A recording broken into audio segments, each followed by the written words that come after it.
Salam sejahtera saudara yang kekasih di dalam nama Tuhan Yesus Kristus. Kembali kita bertemu dalam dimensi iman Kristiani dengan semangat yang sama, menjelajah mengguluti pergumulan iman dalam kejujuran untuk mengerti apa yang menjadi kebenaran Alkitab, lepas dari soal kita suka atau tidak suka. Karena jangan lupa, kebenaran Alkitab memang selalu menggelisahkan, mengguncang kebatinan kita dan menggugat seluruh gaya hidup kita, keinginan kita. Tetapi di sanalah Tuhan berkarya menolong kita menemukan kesejatian makna supaya kita boleh bertumbuh di dalam kebenaran iman yang sungguh mempermuliakan nama Tuhan kita. Itulah dimensi iman Kristiani. Apa yang menjadi semangatnya? Saudaraku, kali ini kita akan memikirkan bagaimana kesusahan, kesulitan dari seorang yang bernama Hana justru menjadi pusat kebahagiaannya. Alangkah indahnya perjalanan hidup yang terasa sangat luar biasa. Apa kata Alkitab? Sebelum kita lanjut, kita lebih dulu berdoa, saudaraku. Mari kita berdoa. Kami bersyukur, kami berterima kasih kepada Tuhan atas segala kasih karunia Tuhan dalam hidup ini. Kami berdoa supaya Tuhan terus menolong kami, menopang kami di kehidupan kami. Sehingga kami terus berjalan pada jalan yang Tuhan kehendaki dan hidup kami memuliakan nama-Mu, melakukan kehendak-Mu. Tuhan berkati kami, sertai kami dalam belas kasihan-Mu. Pimpin kami di perenungan kami akan firman-Mu. Dimanapun kami berada, biarlah kehadiran kami jadi berkat nyata. Demi Yesus Kristus Tuhan kami berdoa. Kami bersyukur mohon pimpinan Tuhan sepanjang perenungan firman. Amin. Saudara-saudara, kita akan membaca Alkitab kita apa yang dikatakan di dalamnya dari 1 Samuel 1, kita akan membaca dari ayat 11 dan selanjutnya.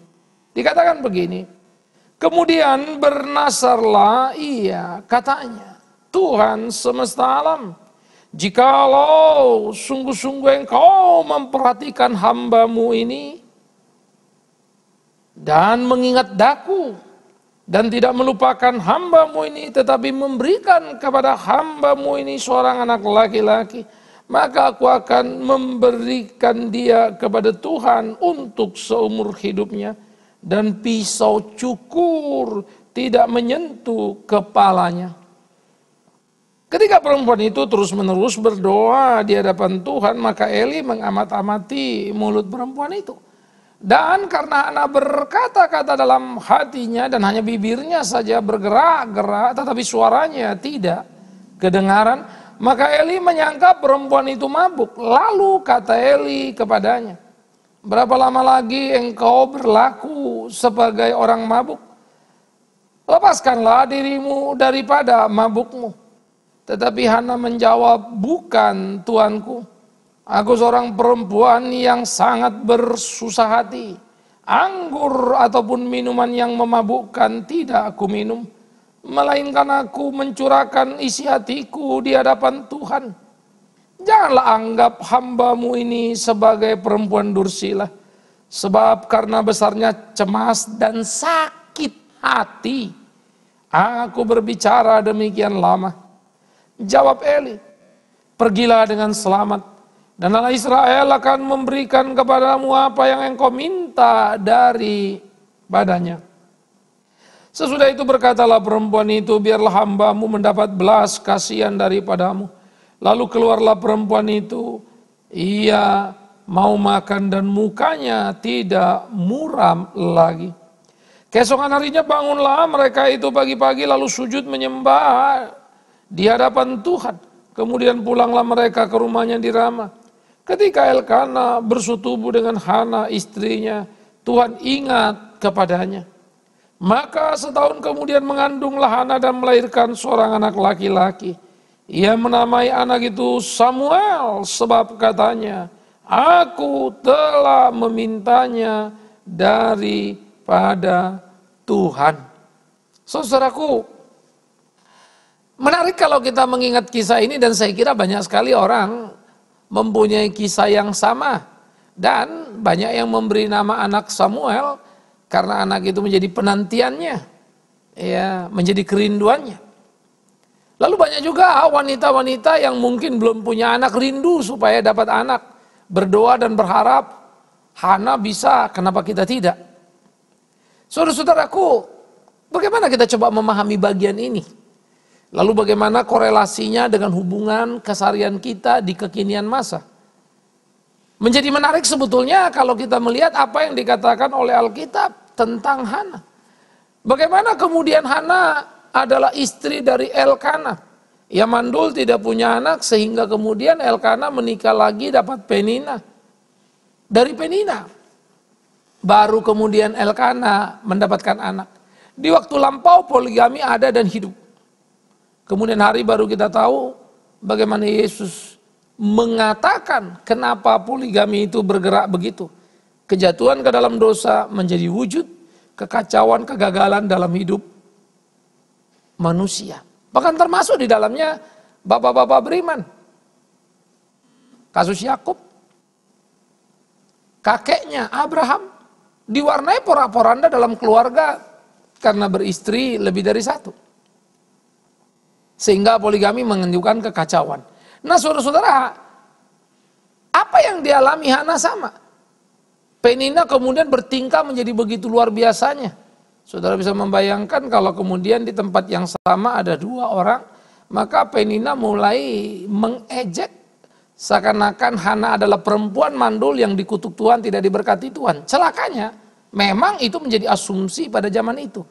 Kalau orang sakit dikutuk Tuhan, kalau mandul dikutuk Tuhan. Gilanya, saya pakai kalimat ini, gilanya. Sudah berlalu PL dengan konsep salah. Di PB masih muncul pernak-pernik ketika Petrus bertanya kepada Yesus, dosa siapa sehingga anak itu buta pada seorang buta sejak kanak-kanaknya. Dosa dia atau orang tuanya? Yesus mengingatkan Petrus, bukan dosa siapa-siapa. Bukan orang tuanya dan bukan dia, tetapi Tuhan dipermuliakan.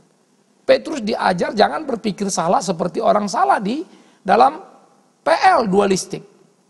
Tapi yang saya bilang tadi gilanya itu. Sekarang sudah zaman begitu jauh, Alkitab sudah lengkap, sudah luar biasa. Masih saja pikiran itu hidup. Ironis. Mencomot sana sini, mengkutip sana sini, tidak mempelajari baik-baik. Itu sangat menyedihkan saudara yang kekasih. Ironis setengah mati. Elizabeth, ibu Yohanes Pembaptis, bukan wanita pelacur dan bukan pendosa. Tetapi kemudian bagaimana ia hidup dan menjelajah kehidupannya dengan utuh. Bagaimana dalam keseharian itu ia melakukan itu. Dan hidup benar. Elizabeth dipakai Tuhan. Apa Anda mau berkata Elizabeth terkutuk karena mandul?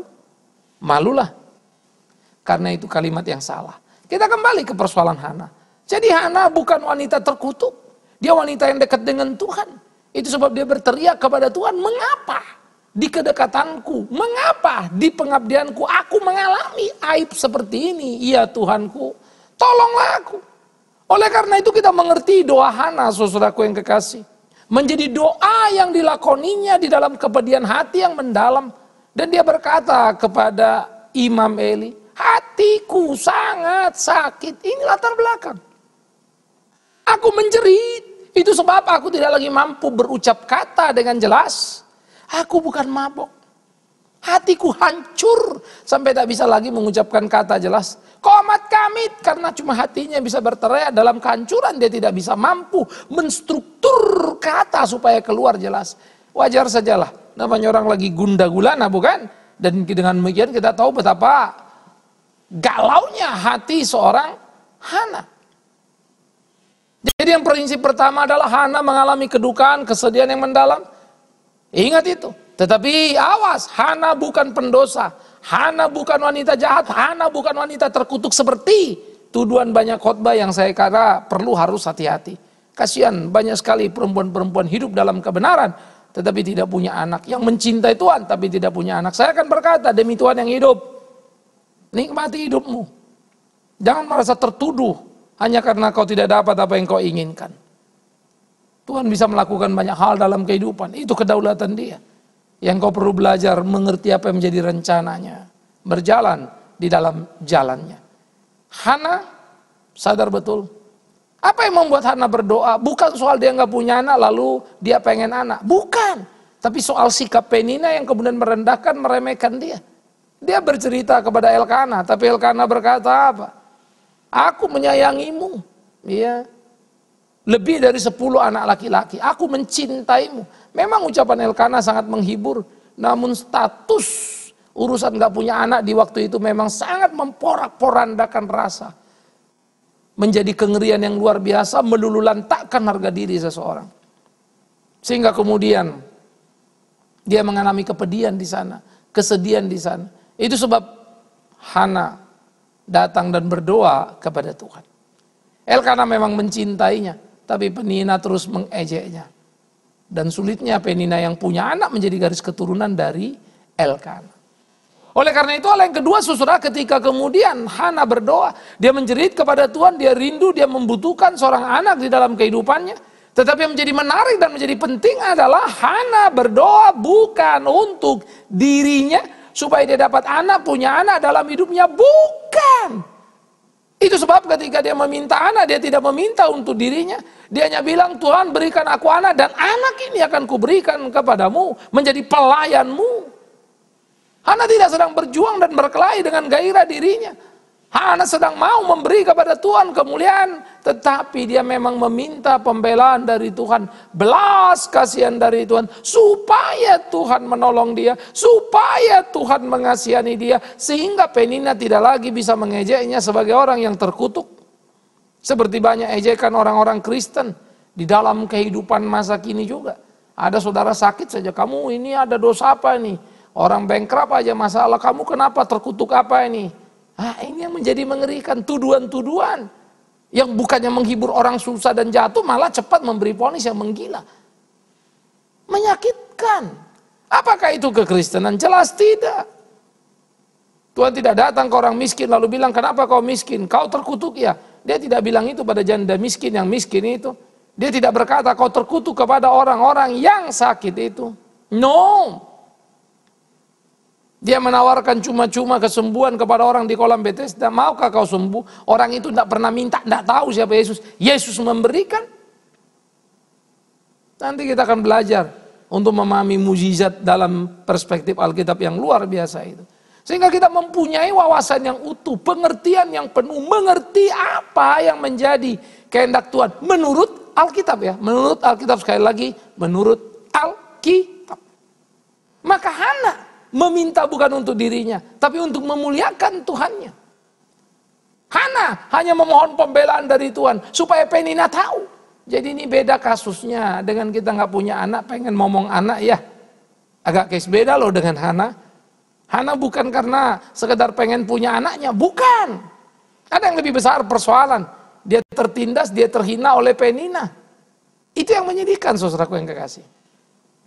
Oleh karena itu, sikap Penina yang menggelisahkan, sikap Penina yang menjengkelkan, itulah yang membuat jadi masalah bagi Hana. Sehingga Hana bergumul dan memohon supaya Tuhan membelanya, supaya Tuhan memperhatikannya. Itu jeritannya. Dan Tuhan mendengarkan doa Hana. Ingat, Hana tidak meminta, Hana tidak berdoa untuk memuaskan keinginannya. Tapi doanya adalah doa supaya Allah menyatakan kemurahannya, berbelas kasihan pada dia, supaya Penina tahu dia bukan orang terkutuk seperti yang Penina duga atau tuduhkan kepada dia. Oleh karena itu saudara-saudara yang kekasih, Hana kemudian berdoa, pergi ke bait Allah. Maka pada waktu dia berdoa, dia memohon kepada Tuhan belas kasihan. Pada waktu itu imam adalah Imam Eli. Maka kemudian bagaimana? Ya, di masa bait Allah belum berdiri secara megah, secara utuh, secara permanen. Hana datang dan menaruh harapnya kepada Tuhan. Memohon belas kasihan Tuhan. Apa dikatakan Tuhan? Tuhan mendengar doa Hana. Nah sekarang mari kita mulai lihat. Bagaimana dengan Imam Eli? Imam Eli tidak mengerti Hana. Tapi Tuhan mengerti Hana. Menarik ya. Imam Eli itu kan pendeta. Dia tidak ngerti doa Hana, dianggapnya Hana mabok. Dia tidak mengerti perasaan isi hati Hana yang paling dalam. Sehingga ketika Hana menjelaskan, dia hanya bilang, oh kalau begitu biarlah Tuhan menolongmu. Tapi dia sudah salah menduga tentang Hana, bukan? Saya mau mengatakan apa? Banyak orang bisa salah duga tentang hidup bahkan dalam dunia rohani. Saya pendeta bisa salah duga. Bisa salah berpikir. Saya pendeta tidak mungkin bisa mengerti semua persoalan dan isi hati saudara-saudara. Kalau ada pendeta bilang saya mengerti semuanya, saya nggak tahu lagi. Mungkin dia sudah jadi Tuhan. Tapi kalau saya pendeta, saya harus jujur berkata, banyak hal yang saya nggak ngerti. Situasi dan perasaan hati umat. Maka seringkali kita mengalami salah paham dalam hidup ini, bukan? Nah, Hana disalah mengerti oleh Imam Eli. Tetapi tidak pernah disalah mengerti oleh Tuhan. Karena Tuhan maha mengerti apa yang terjadi dalam kehidupan anak-anaknya. Bagi saya ini menjadi mengagumkan, saudara yang kekasih. Bagaimana Hana tahu menempatkan dirinya, kemana dia harus pergi mengajukan permohonannya. Hana sakit hati, ya. Hana memohon, ya. Allah mengabulkan, ya. Tetapi dalam konteks yang sangat luar biasa. Hana sakit hati karena dipojokkan oleh Penina, yang notabene istri muda. Kemudian yang kedua, Hana kemudian menjadi bergumul dalam batinnya dan memohon. Tetapi memohon bukan untuk kepuasan dirinya. Tapi supaya nyata pembelaan Tuhan pada dia. Tuhan tolong saya. Anak itu bukan buat aku meneruskan generasi keluargaku. Bukan. Tapi anak itu melayanimu. Untukmu ya Tuhanku. Tapi Penina perlu tahu. Engkau mengasihi aku. Tuhan berbelas kasihan. Hana orang yang baik, Hana orang yang benar, tapi mengalami kesulitan, penderitaan, kesusahan. Hana orang baik, Hana orang benar, tetapi mengalami mandul. Hana orang baik, Hana orang benar. Dan Tuhan menunjukkan itu. Di ujung perjalanan kehidupan, ia mendapatkan Samuel. Hari usia yang sudah semakin lanjut, di dalam kemandulan. Yang membuat Elkana kemudian mengambil seorang istri lagi. Nah pada waktu kita melihat di dalam doa tadi itu, Imam Eli tidak mengerti, tetapi Tuhan mengerti. Tuhan mendengarkan doa, Tuhan menjawab doa dari Hana. Sehingga kemudian dikatakan Hana mengandung. Saudara-saudaraku, menjadi menarik kita pikirkan, bukan? Bukankah bolak-balik tentu sebagai suami istri, mereka adalah suami istri yang legal, melakukan hubungan suami istri. Kenapa tidak hamil-hamil? Mandul. Lalu kenapa kemudian ketika melakukan hal yang biasa itu, lalu mereka kemudian bisa berhasil? Lalu Hana mengandung. Kenapa mengandung? Tuhan. Nah jadi di sini kita bisa melihat, saudara, bagaimana di dalam kehidupan kita Tuhan campur tangan secara luar biasa. Bagaimana dalam kehidupan kita melakoni keseharian kita sehingga apapun yang kita jalani, apapun yang kita rasakan, apapun yang kita lihat, Tuhan melakukan karya yang besar sekali, bukan? Ini jadi penting, saudaraku. Oleh karena itu mari belajar dari Hana, bukan sekedar bagaimana saya mau berdoa supaya saya dapat anak. Bukan. Hana tidak meminta itu. Hana ingin memuliakan Tuhan. Ya, dengan cara apa? Bukan sekedar dia melahirkan lalu anak itu jadi anak hamba Tuhan. Bukan. Tapi Hana juga ingin memuliakan Tuhan lewat hidupnya, bahwa Tuhan berkenan kepada dia. Supaya Penina juga tahu. Maka dia harus berkarya, bukan? Nah caranya pada waktu itu, situasinya pada waktu itu adalah punya anak di kemandulannya. Di situasi sekarang, 1001 macam cara bisa kita lakukan. Bagaimana kita bisa memuliakan Tuhan. Hidup benar, menolong banyak orang, melakukan apa yang semestinya. Sehingga sungguh-sungguh hidup kita berkenan kepada Tuhan. Hidup kita memuliakan Tuhan. Hidup kita dikuatkan, diteguhkan, dipakai oleh Tuhan menjadi alatnya. Bukankah itu sangat memungkinkan? Bukankah itu sangat bisa? Kenapa kita memikirkan lebih dari apa yang semestinya? Mengapa kita tidak belajar dan bergelut dalam kehidupan mengiring Tuhan itu? Meminta bukan hanya untuk memuaskan diri kita. Meminta bukan hanya untuk memenuhi apa yang menjadi keinginan kita. Meminta bukan sekadar, oh Tuhan supaya dipermuliakan, tolonglah aku miskin jadi kaya, supaya Tuhan dipermuliakan, aku yang sakit jadi sembuh. Bukan. Kasus Hana adalah kasus, karena dia diejek, direndahkan oleh Penina. Itu mengapa dia minta anak. Kalau tidak dia tahu betul Allah berkehendak, Allah bisa lakukan apa saja. Saya justru melihat keimanan Hana sangat luar biasa. Jadi dia meminta bukan sekedar ingin punya anak, tapi supaya Tuhan bela dia sehingga Penina tahu. Situasinya sangat bisa dipahami. Permohonannya menjadi sebuah permohonan yang suci, bukan memuaskan keinginan diri. Oleh karena itu saudara-saudara tidak heran, dalam kesungguhan hati yang mendalam, kelak kita tahu bagaimana Hana melahirkan seorang anak, diberikan nama Samuel sebagai orang yang dinantikan, dan kita mengetahui bagaimana Samuel akan menutup era hakim-hakim dan memulai era nabi-nabi. Itu secara struktural. Ya, orang juga menyebut Musa sebagai nabi. Ya. Tapi kemudian masuklah hakim-hakim yang memimpin. Hakim saat sama ada imam. Nah, hakim imam jalan bareng. Nah, tetapi era hakim selesai, muncullah nabi. Dimulai dari siapa? Samuel. Maka Samuel menutup era hakim-hakim, memulai era nabi-nabi. Dan Samuel juga menjadi penting karena dialah yang memulai era raja-raja.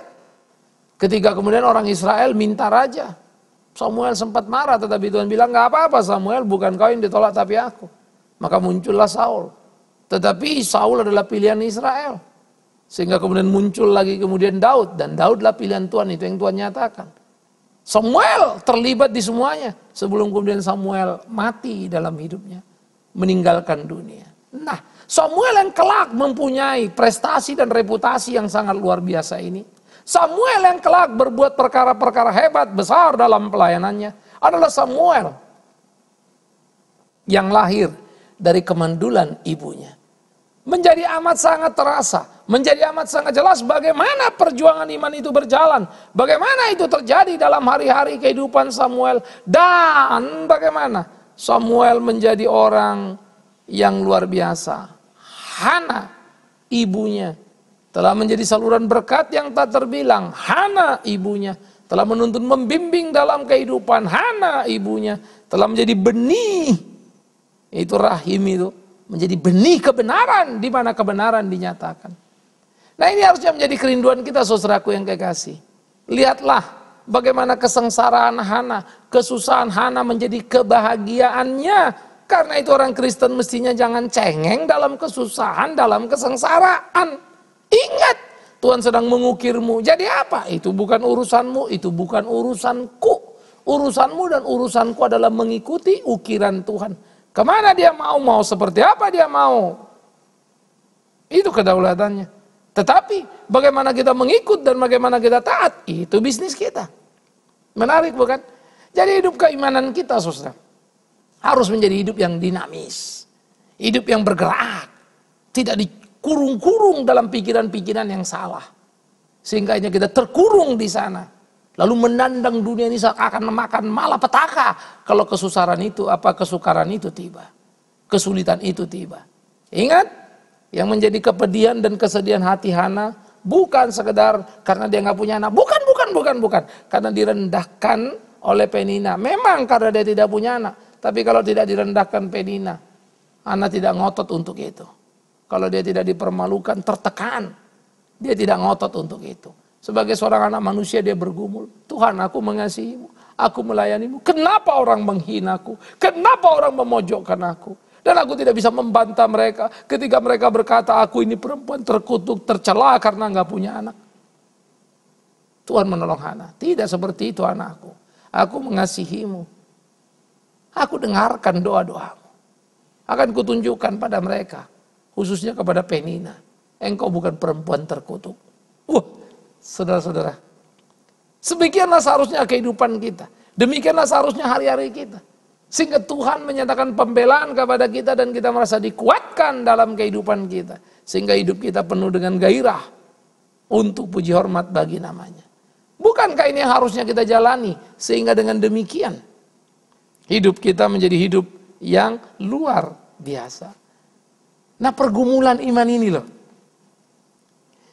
Ya, jadi saya pikir ya, orang Kristen itu ya, lagi seperti yang saya bilang, jangan terlalu cengeng gitu ya. Atau kemudian mereka-reka, Tuhan itu sudah seperti Sinterklas yang akan kasih kita hadiah banyak apa yang kita perlukan. Atau seperti lampu wasiat Aladin yang kalau kapan digosok lalu apa yang kita minta terjadi, begitu kan? No, iman Kristen jangan begitu dong. Ya. Katanya beriman, kalau orang beriman itu percaya Tuhan akan melakukan yang baik apapun itu bentuknya.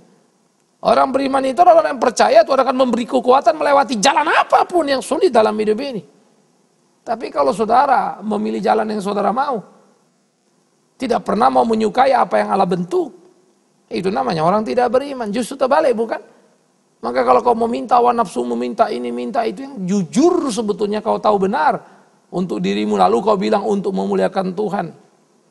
Tanyalah hatimu, masa kau tidak malu? Hana berdoa. Tidak untuk dirinya, dan dia tunjukkan itu dalam kehidupannya. Kiranya saudara-saudaraku, ini menjadi satu pengharapan utuh bagi kita.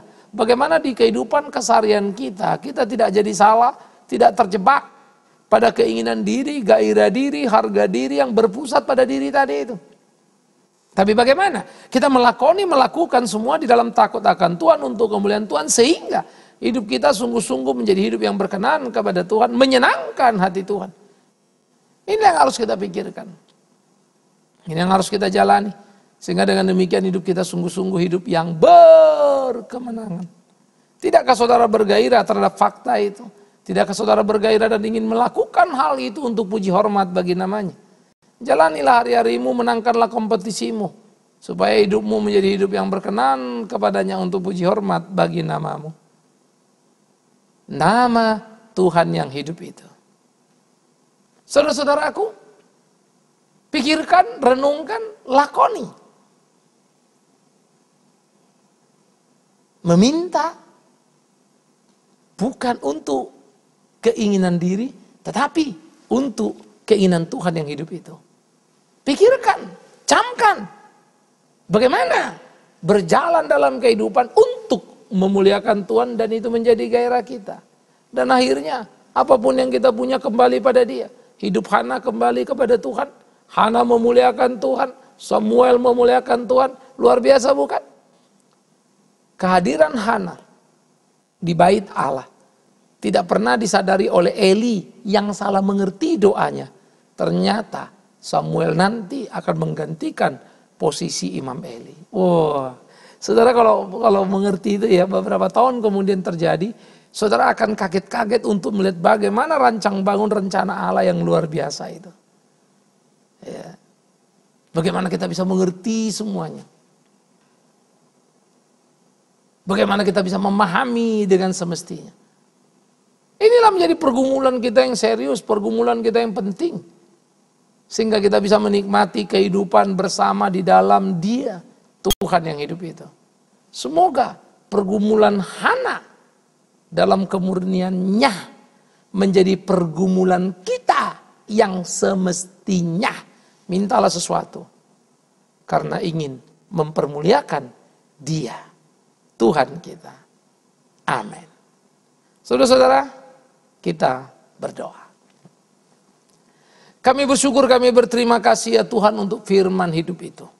Dan kami berdoa supaya Tuhan menolong memimpin kami di sepanjang kehidupan kami. Supaya hidup kami menjadi hidup yang berkenan kepadamu. Kami belajar mengukur diri, menilai permintaan di dalam doa kami. Supaya tidak salah dan hanya berpusat kepada diri, tapi kemuliaan bagi namamu. Tolong kami, pimpin kami di dalam nama Tuhan Yesus Kristus kami berdoa. Amin.